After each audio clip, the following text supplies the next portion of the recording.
जय देव दत्ता अवधूता हो साई अवधूता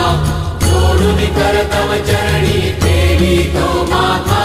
जय देव वेदन तत्वे हिंदू यवनांचा काही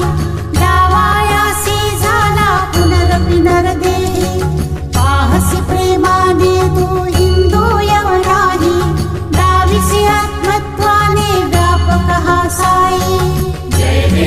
जय देव दत्ता अवधूता हो साई अवधूता जोडून कर तव चरणी देवी तो माता